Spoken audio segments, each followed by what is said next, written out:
everyone. Welcome. My name is Atish Davda. I'm the CEO and co-founder of EquityZen. I'm very excited about our guest today. We have Nat Disston. Nat is a friend. He was one of the first employees at EquityZen. We actually had two folks start at EquityZen the very first day. So we have two employee ones. Nat was one of them. Without further ado, why don't you introduce yourself? Awesome. Thank you, Atish. It's great to be here. I'm Nat Disston. I am currently operating partner at Atomic. We're an early stage venture fund and studio. So we invest in all sorts of early stage technology companies. We're unique in that we only invest in companies that we're co-founders of. My current day-to-day role is overseeing the incubation team, which is kind of the people and the portfolio of early stage companies that we're starting, from idea through validation and company launch to getting them to external fundraise and Series A territory, and partnering with awesome founders along the way. So I'm looking forward to this chat. Look, the point of this conversation, one of the reasons we were really glad Nat said yes to joining us today, is from his time at EquityZen and even previously as a founder, he has learned many hard-won lessons. And in bringing companies from 0 to 1, Nat's time in the operating world, essentially, leading up the incubator, we want to know how his own experiences have led to learnings that he infuses and, are now ingredients to increase success for the next generation of startups at Atomic. So with that said, we're going to dive right in. Nat, you joined EquityZen when it was essentially an idea. Just as three guys, recently closed seed round, and a WeWork office back in the day. What was the aha moment that made you, find EquityZen, reach out to us, and eventually kind of make the bet on it? Yeah. So I think I understood intuitively the problem, right? I had friends at companies like Uber, Stripe, Instacart. They're sitting on valuable stock. I had private company stock myself. I was involved in either starting companies myself or helping friends start companies. I also majored in finance and did some, internships in finance. And so I understood from first principles the problem. I understood the need for it and the pain point. I was making the bet, and after meeting with you all, that liquidity in private markets was going to happen. It was inevitable. I mean, it was just a question of who was going to execute it the right way. So when I saw you all were hiring, it was an exciting stage of the business to join. You were looking to hire your first team and go after solving these problems. That was kind of filter number 2 for me. And then the selling point, the big aha moment was meeting you all. I think I walked away from all my meetings and early conversations with you thinking, look, these are 3 really young, hungry, sharp guys. They've left lucrative and promising careers at hedge funds and big law firms to go build this. They're really serious about this. If anyone's going to crack it, I think it's going to be them. And whether they get it right with EquityZen or it evolves into something different or doesn't work at all, I'm going to learn an incredible amount, side by side with these guys. And so that was the underwriting model in my head. I had high risk tolerance in my early 20s, and I'm glad it worked out. I like it. I appreciate you not only taking a bet on us, which, by the way, is certainly one thing that it's often undervalued. When you're an early stage company, yes, you are taking a bet on your first employees. They are just as much taking a bet on you. And this is certainly true before raising capital. Even after raising capital, the reality is most companies don't end up kind of going the distance. And so it really does have to be a two-way interview, two-way conversation.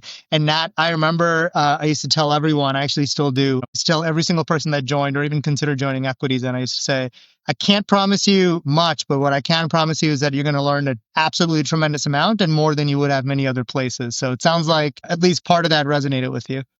It definitely resonated. Curiosity and learning is the one thing that compounds the most throughout life. And so it's extremely valuable. It's really valuable at the early stages of the career. And we were drinking from the fire hose. There was a lot to learn. We sure were. Now, we made you an offer, you accepted it. And if I remember correctly, you were kind of forced to be jack of all trades, right? I had started figuring it out as a prior founder myself, but the problems continued to be magnified as we built a bigger and bigger business, and the importance of figuring them out.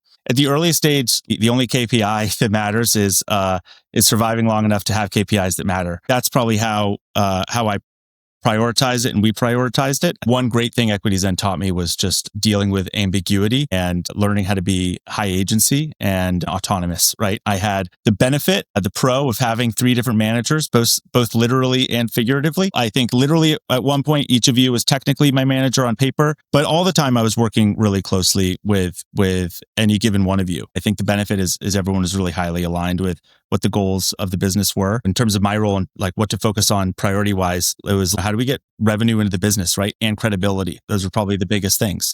We're a new company. We didn't have product market fit yet. So anything to continue proving demand, right? Whether it's talking to customers really super manually, closing deals, right? I think the product in the early days, was me and you guys and some Excel sheets and Gmail, right? And DocuSign and manually pulling these things together. It was just driving the first revenue and driving the first deals to close. A lot of things that didn't scale to get those done that then could inform how to build the product over time. And I think one of my core memories from EquityZen was just getting our first deal done in the early days. It wasn't big, it wasn't a lot, but I remember the thank you email from the seller where we had delivered really meaningful cash to them when they really needed it, and that was super valuable. And we got a check that we had to take down to the bank to cash. We celebrated. It was there was a lot of hooting and hollering in the office, and that'll stick with me forever.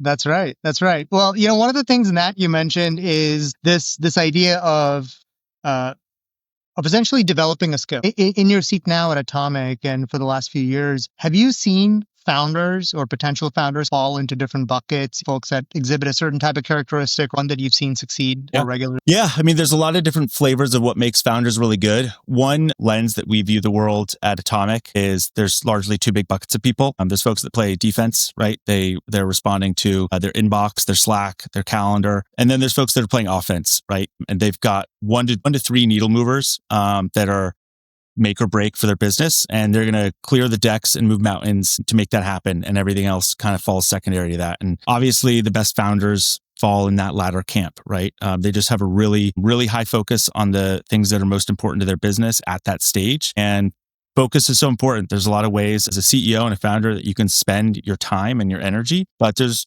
generally few things that are really going to have a material impact on the business at a given stage. And we talked about for the early days for us, that was just getting deals done and getting credibility. Can we do this? Can we prove market fit? Can we generate revenue off of these things? Can we start to build a brand and case studies that we've done a few of these and we can go do more and go do bigger ones. And it was just eat a Big Mac all in one bite, right? You chip away at it bite by bite. And so yeah, that's a lens with how we look at builders. Measuring those small victories and making sure you're focused on the next one as opposed to getting distracted with different directions you can go. Are there any productivity hacks or just scrappy, tactics that you remember from those days, either that you learned or you brought? There's so many lessons that I learned at EquityZen that translate in my role today. I remember you and I had a session early on where we carved out time and actually looked at different software tools that can boost productivity from, even very tactical things that I still use today for keyboard shortcuts, just to literally move things around on the screen faster because, that was helpful back then. But as far as maybe a few broader buckets that I think about, especially related to EquityZen. One is sell it before you build it, right? We closed our first transactions extremely manually, right? Before any platform existed, right? This was done out of our inbox via phone calls, manually sending DocuSigns for signature, and the Paul Graham, essay around Airbnb, just do things that don't scale. And it was just to prove that the market wanted what we were doing. And that's always the best signal for any early startup.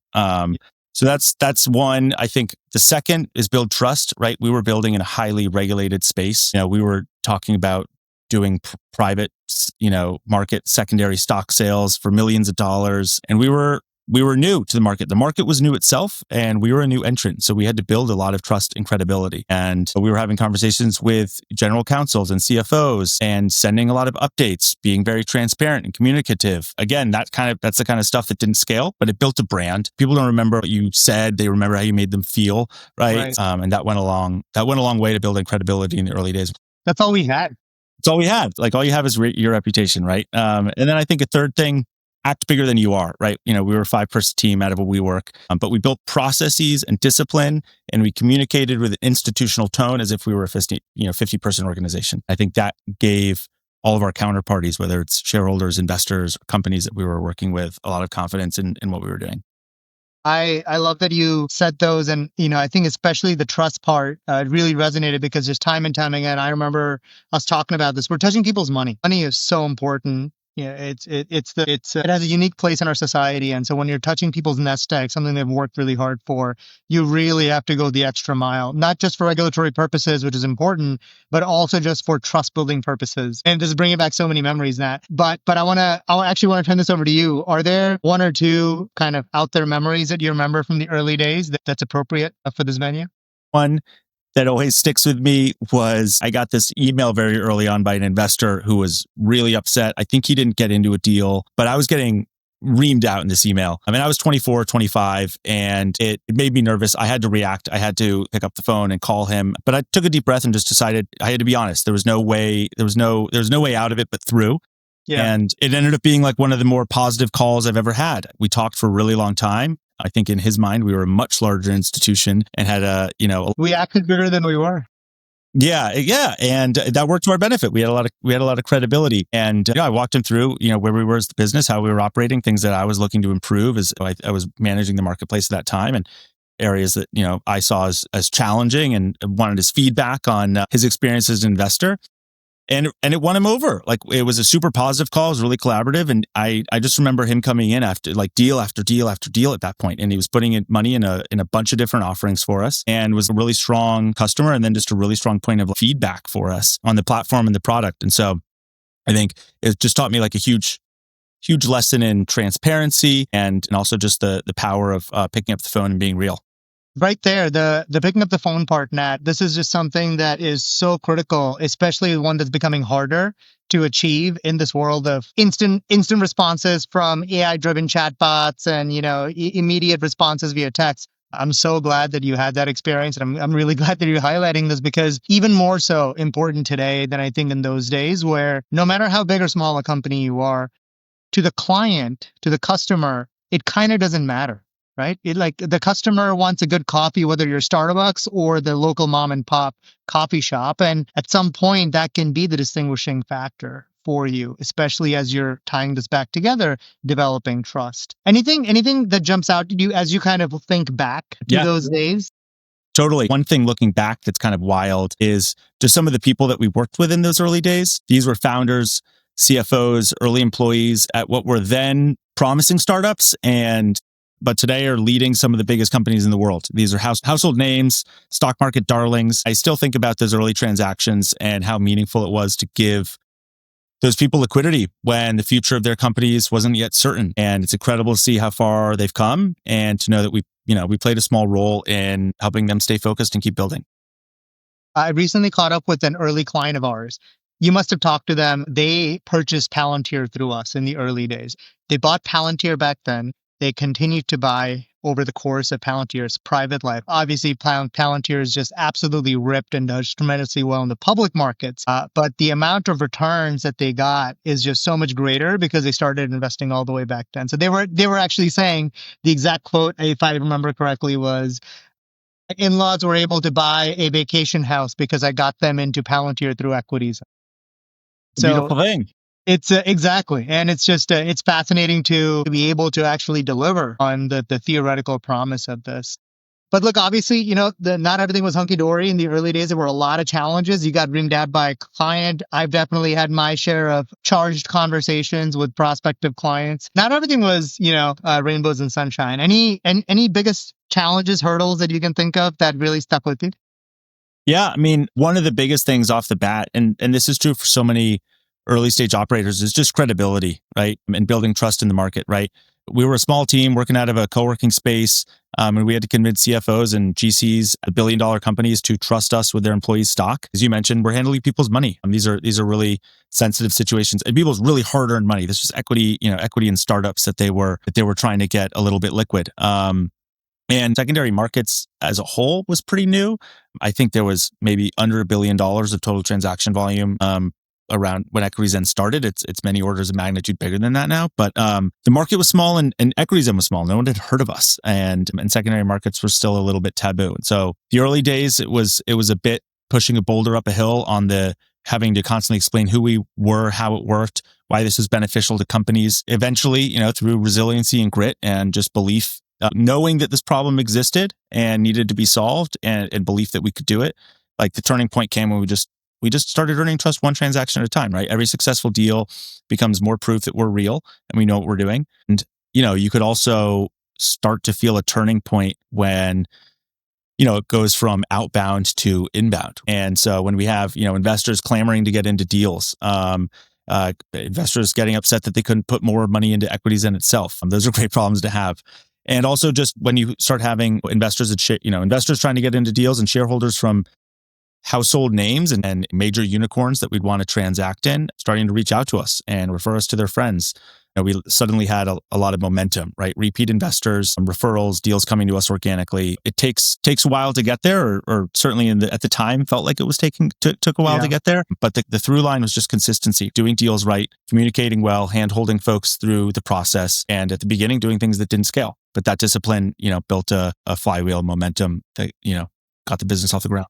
Yeah, it was hard to feel it at the time. Eventually, you could start to feel it. That's what they'd say about product market fit is you can always feel it when it doesn't exist, but it's hard to feel it when it does. And then eventually you realize that it's there. By the way, it's a crazy statistic you just mentioned that back when we started, I think you said it was less than $1 billion of total transactions in secondary. This year, projected to be $120 billion. So just goes to show how much 12 or 13 years goes towards the maturation of, a given market. Absolutely. That's awesome. Okay, shifting gears a little bit.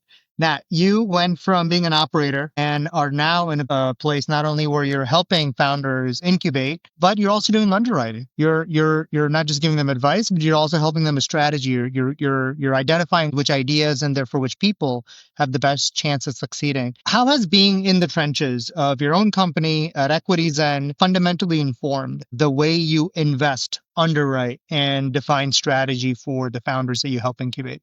Totally. What's unique about Atomic is that we're an early stage venture firm, but we only invest in companies that we're co-founders of. Venture studio is a way we use to describe our model.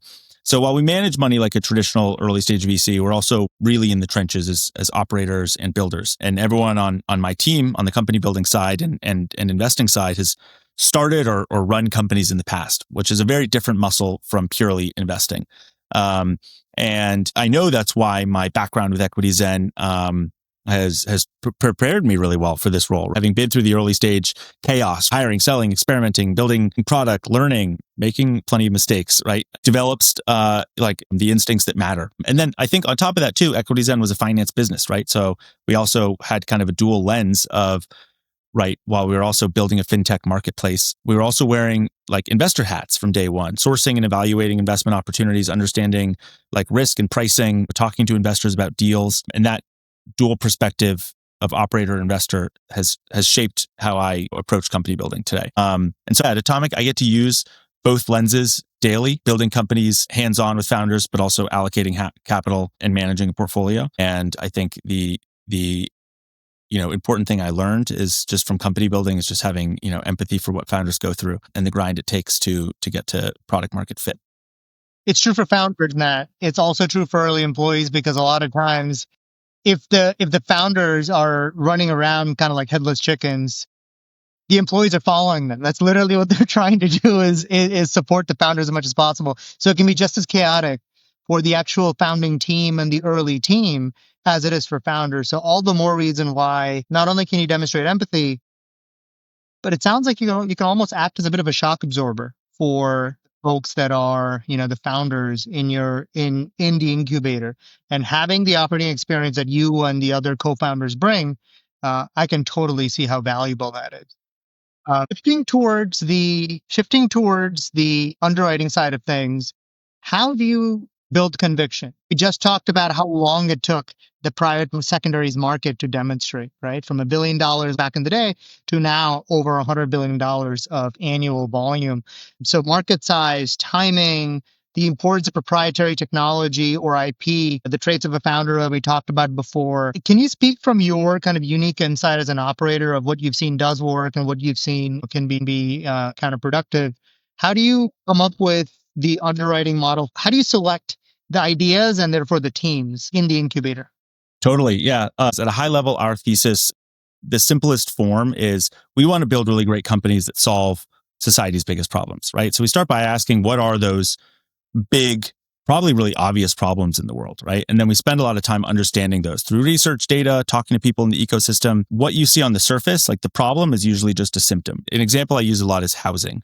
You don't need a lot of data or spreadsheets to know that housing is broken. It's really expensive. People are being priced out. Home ownership rates are declining. But those are all the symptoms, right? And then when you dig in, you start uncovering the root causes underneath those, from supply chain issues to old financing structures and regulation and inefficiencies in construction. And that is where the opportunities live. And so I use housing as that example because kind of from that one big problem, we've actually started 3 companies here at Atomic. Housing is so big that kind of each company takes a different piece of the housing ecosystem, from custom built homes to manufactured housing to rental properties. We build conviction by going after big markets that need to be solved, where people have a lot of pain points. And we spend enough time around those problems to find an entry point where you can have unique leverage. But conviction can come from a lot of different angles. A lot of times it's a massive market like housing or healthcare. Sometimes it's proprietary insight or technology where, that gives us an unfair advantage. And sometimes it's founder-led, right? We'll just meet someone who's a one-of-one founder and who's deeply aligned with us on values and curiosity. And we say, we don't know what we're going to build together, but, we know we need to build something together, and we go figure that out. That's pretty cool. It sounds like at least part of this is just being flexible, adaptable, because it's not as easy as one size fits all. Not every market is as huge as healthcare or housing, even though some are. There's almost this element of you kind of know it when you see it. There's a long list of intangibles that essentially people can talk about. Culture is one of them that, as an early employee, as an operator, as someone running a venture studio, I'm sure you have to give guidance on. What are some elements of early stage culture that you think are critical for success? How do you identify them? And because sometimes they tend to be abstract, how do you convey them to these founders so that they can start fostering those cultures in their businesses in the early days? I'll talk a bit about EquityZen and EquityZen's culture in the early days as I remember it. And a lot of that stuck with me and how I think about it today. So I think things that defined EquityZen were transparency, communication, and just genuine learning mindset. We were operating in a highly regulated space. Reputation mattered. We had to communicate a ton externally. We were a 3-sided marketplace, but also internally, right? But kudos to you, Atish, for doing this. Our team was always plugged into how the business was doing, what the macro looked like and how we felt about it, and how it applied to the micro of our business. And it created a lot of alignment with the team, right? Nothing was hidden. It created a lot of meetings, but it also created alignment. Yeah. Meetings that needed to be meetings. Everyone understood the stakes and the strategy. I think another big thing was just a strong learning culture. Like, we made mistakes all the time, but that was encouraged. Like, we were never made to feel bad about it. As long as we were learning, adapting, improving the product or platform as a result, it was all viewed as progress. And I think our rule, if you'll remember, was essentially, it's okay if you make the mistake. Just we cannot make the same mistake twice, and we absolutely cannot make the same mistake a third time. And as long as you raise your hand and say, "Hey, I need help," that is okay. Exactly. And that stuck with me. I think that was super valuable. It gave a lot of ability to explore curiosity and just willingness to experiment, which is how you figure things out in the early days. You don't want a culture of fear. You want a culture of like optimism and belief that you can do it and that you can figure it out. And then I think those traits translate a lot to, or almost identically to, how I think about building at Atomic, right? You look for a combination in founders of curiosity, agency, and resilience, right? People who want to figure things out, people who aren't afraid to fail, people who keep pushing things forward, right? I think I mentioned earlier, like, curiosity is, in my mind, the one skill that just compounds forever, continuing to just be able to. It's also hard to teach. And it's hard to teach. And so that's like maybe an inherent trait in people that's great to filter out. And at Atomic, we're a pretty lean and flat organization, and we operate as most startups are. We're a startup that makes startups, and so we operate with high alignment, high autonomy. People know where we're trying to go. They have the freedom to experiment and figure out how to get there. Thanks to you guys, that was my early stage, career learnings and operating experience. I was given a lot of responsibility before I was ready, and it taught me how to make decisions under ambiguity, which is what startups are all about. That's well said. I think one of the mental models, I didn't have the words for it back then, that I've started to use recently is like, you don't need perfect weather. And when you're like navigating a hike or you're in the jungle or whatever it is, not everything has to be perfect. In fact, chaos is fine. You need a good compass, and you need like a couple of good people around you that are not all freaking out at the same time. And so I think, as to your point about uncertainty, as long as you have that perspective and you have each other to maintain that perspective when inevitably it becomes hard for any one person, whether it's a founder or early teammate, having that early group of people is critical. And then together, you can kind of get pretty far over time. Speaking of the people, are there traits or types of people that you would prioritize in like the first 5 hires that you recommend people make? It's really company specific, right? We're industry agnostic. We're building across life sciences, consumer, AI, vertical SaaS, fintech. So how I view it is the first hires depend on where the critical risks are. Every company has a few core risks that can make or break it, and your first hire should be the best people equipped for those risks. For one company, that might be technical and product. For another, it might be design and user experience. It could be legal or regulatory, which was definitely part of the case with EquityZen, for example, or go to market, right? Yeah, but like EquityZen did. Some companies have a much higher distribution problem than others. Some might have a more novel technical approach. And so there's different risks for different companies. But those early people set the tone for culture, pace, quality. And so we're always extremely deliberate about who those first hires are. They need to be functional experts for the risk areas we want to cover, but they also need to be like force multipliers, right? These are people with range, curiosity, a bias towards action. You don't want people who are just going to execute in their lane, but you want people who can lead. They can tell the story, right? They can hire a team. They can get first customers. They can thrive in ambiguity. So they don't just fill roles, but they define the DNA of the company. Yeah, I like that. And I'll actually add one more to what you're describing, Nat, which is humility. It's hard to find someone who has the curiosity, who has the ability to lead, who has the functionals, and also is willing to be a follower for periods of time.